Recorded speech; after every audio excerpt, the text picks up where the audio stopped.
Welcome to Hey Chaplain. My name is Audionautix, and I'm a chaplain with the police department.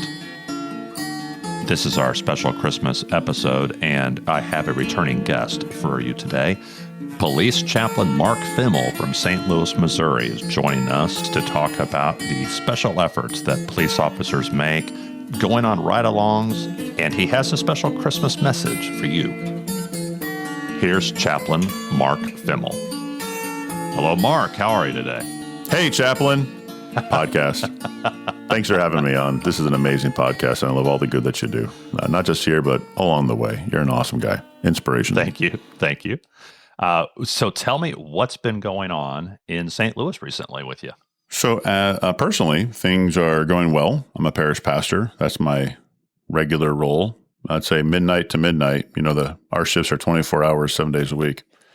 We get a little bit of downtime here and there. Personally, and you know, as a pastor, things are going well. But I appreciate all my times with the officers as a chaplain. That's been pretty neat to hang out with the officers. For me, it's kind of a vacation from my regular because you get to see people who are running into all the other problems. Now, everybody in our congregation, every congregation, your problems are real, I know. But sometimes you'll have somebody sit you down because they're not overly enthused that one of the songs that you played is not 400 years old. But I love talking to the officers because, man, their problems are real. And all of our officers, all of you, want to be heroes because you're running to the problems of other people. Even if your life's all together. It's a different gear to be in for sure, because I love working in a church. And yes, there are those situations where someone is complaining about the color of the carpet. And it's like, man, this doesn't seem like that big of a deal.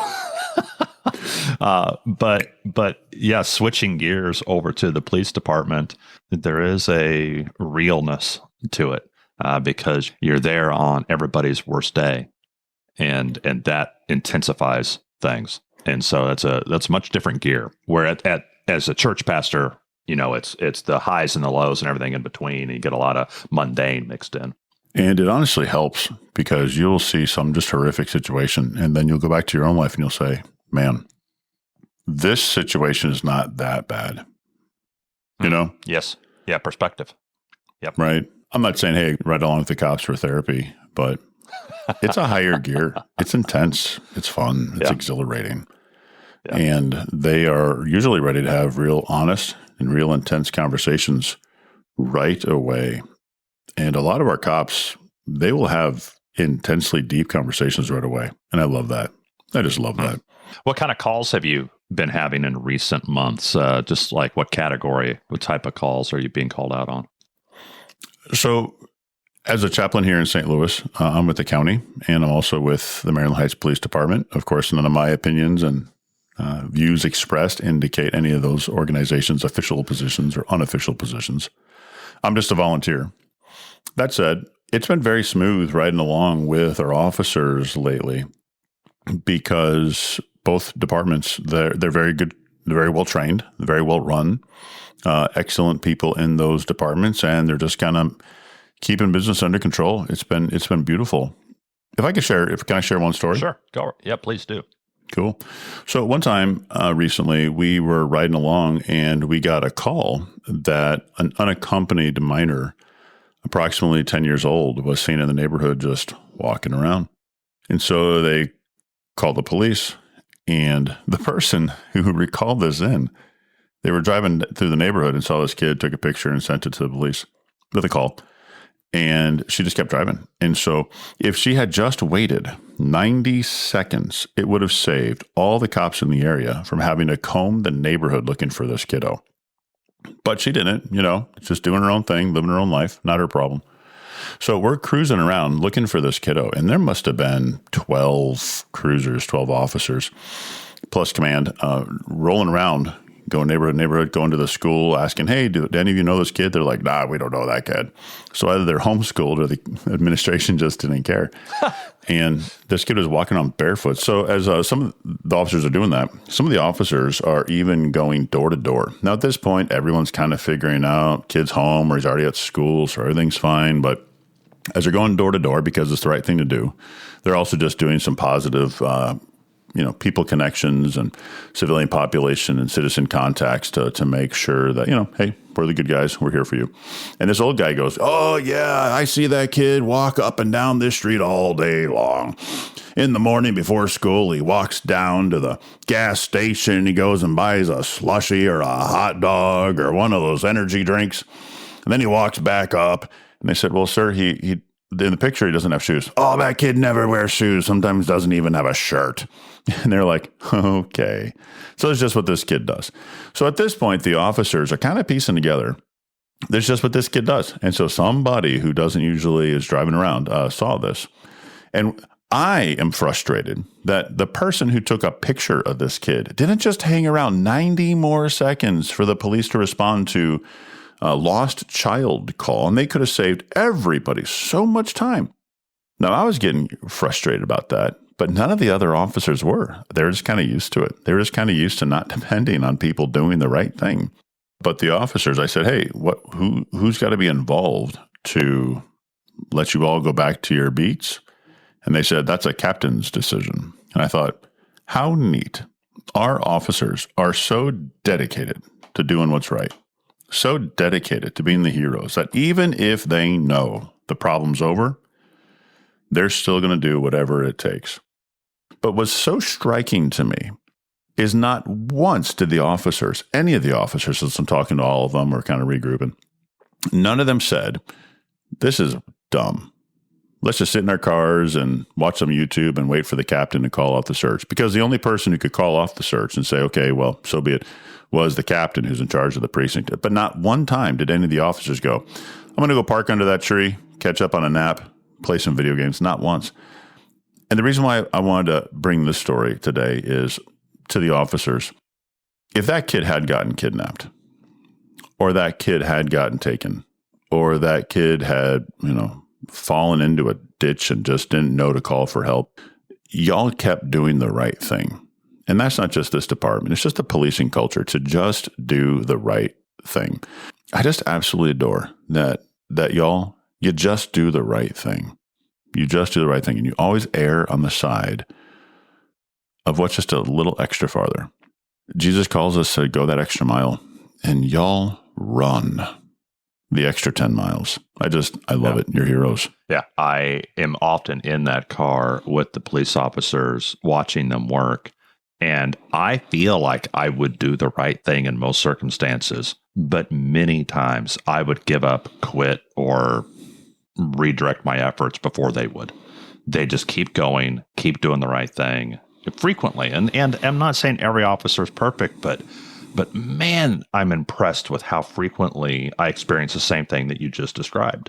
Yeah, it's just like, what's the next right thing? And I know it's part of the whole culture because heroes do things like go and be police officers and other first responders. People who are just, let me show up, do my job, and don't you hassle me after 4 o'clock.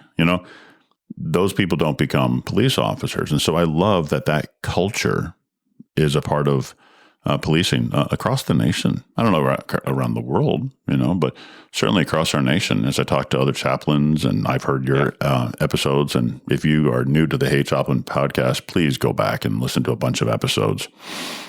Jared is my favorite person on the podcast, but he brings in all sorts of other people, just great detectives and homicide detectives and people from all sorts of departments. But it's neat. There is a culture of just do the right thing, even if it's silly, even if it's inconvenient, even if it's longer than we should. Just do the right thing. I adore it. I love it. Respect it. Appreciate it.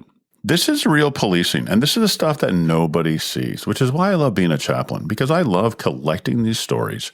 Yeah. And then when I hear somebody say, 30 years ago, I got a speeding ticket just because I was driving, upside down on the highway, and that officer, he should have let me go. And I'm like, that's not real. You were wrong, and cops are great. Yeah. I feel like a lot of the criticism toward police is driven by projection. That people who do not have as much integrity, do not have as much self-discipline, do not have as much drive as our police officers project their attitudes and what they would do if they had a gun on their hip onto what our officers would do, and 99% of our officers would not do what they do. They do the right thing and seldom fail in that, where a lot of the critics would frequently fail and frequently do the wrong thing. And I feel like that projection is a big part of the criticism that I hear. So I have learned, if you're talking to somebody who does a job, if it's their first week or 3, fine. But if they do a job, they probably do their job the way they do their job because there's a really good reason, like it's the best way. And so I've realized to not just kind of joke or, mess around with people's jobs because they know the best way. And when you're riding along with some of these officers, like they'll get a call. My kid is banging on my door because he won't go to school. Can you please come over here, put him in your car and take him to school? And on your way over, you're thinking, you're kind of talking about it. It's just like, you know what? How about mom? You be mom and tell your kid to go to school. And the police, it's not their job to drive over to some 12-year-old's house and be the parent. Put him in the back of the squad car, run the lights and sirens, and drop them off at the front of school. You know what it is? You're an adult mom or dad. Talk to your kid, figure it out, get him in the car, or put him on the bus. Yeah. And people will say, well, you should arrest that person. Or, like a neighbor one time was cutting their grass. And they cut their grass kind of short. And so the neighbor called the police. And so when they got there, they go, my neighbor cuts the grass and they cut part of my yard. And it's a half inch shorter than I preferred. And it stresses out the grass. And it's like, you know what you need to do? Practice good neighboring skills. Yeah, go talk to your neighbor and resolve it. Yeah. Yeah. Either talk to your neighbor and say, hey, you're stressing out my grass. I'd appreciate you not cutting my grass. And here's the property line. Even if you have to take like a spray paint can and draw the line. Or thank God that neighbor is cutting 3 strips of your property every week. Yeah. It's just like they call the police for the dumbest things. And it's just like, it is not the police's job to make you a good mom. Yeah. Mark, what are you doing for Christmas this year? For Christmas, so my main role is a parish pastor, of course, here in the St. Louis area, Zion Lutheran in Maryland Heights. Yay, Maryland Heights. Yay, St. Louis. I'm going to be doing a lot of preaching and different Christmas activities. Yeah, we do a Christmas Eve service, and so I'm always at church Christmas Eve. And then Christmas Day is usually a day off. And so we do family stuff. And there's some roll calls. I know I'll be in Kansas City and I won't be traveling. So there's some roll calls that will not interfere with family stuff. And if I'm able to, I'm going to try to make it to some roll calls on Christmas Day. I like going to those special days. My first roll call was on Thanksgiving morning. Mm-hmm. They were like, what are you doing here? And I said, hey, I'm your new chaplain, and I'm too dumb to be anywhere else right now. And we had a really good drive around. It was quiet, fortunately. If you're a police officer listening to this and you got a chaplain, right there is a person who is on your side. He doesn't have to be there, or she doesn't have to be there. They're on your side, and they just want to cheer for you and pray for you. And if I've ridden along with somebody, I'm praying for them. And especially in your line of work, you can definitely use people praying for you. That's a pretty highly trained person who has chosen to cross that line to actively support you. So I just encourage you, let them hop in your car. You're going to make the world of difference. You're going to make them feel so good. And all you got to do is just let them hop in your Batmobile for a couple of hours or whatever. Yeah. And they're going to be praying for you. And we can all use that. If you're a police officer, be willing to teach, be willing to answer questions and jump in there and help explain, because that's how we make better chaplains, is if the chaplains understand better what it is you do. Absolutely. Did you say what you're doing for Christmas Day at your church? So for our church, we do a service at 2:00 on Christmas Eve because people who are older, driving at night, things like that. Then we also do another service at 8:00, and I like that one. We light candles, turn out the lights, and it's pretty neat. Sing some songs because it's dark by then. And that's for people who, they had Christmas during the day, or, they're going to do presents in the evening. But then we also have an 11:00 service that goes over midnight. And so then we ring the bell like all loud and everything. And we have a bell from 1885 that we ring, and we just light it up. But we're not surrounded by houses. We're surrounded by businesses. So nobody complains. It's not like we're waking somebody up.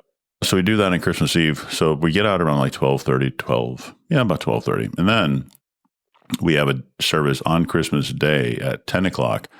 Different service, different sermon, different everything.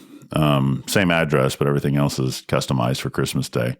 So, if you're a member at Audionautix Church and you're sad that they don't have a Christmas Day service, hop in your car and drive like 5 hours to St. Louis and park your car right there in the northwest corner of St. Louis, Zion, Maryland Heights. We'll take you. And then we'll send you back to Kansas City. We'll send you back better. That's right.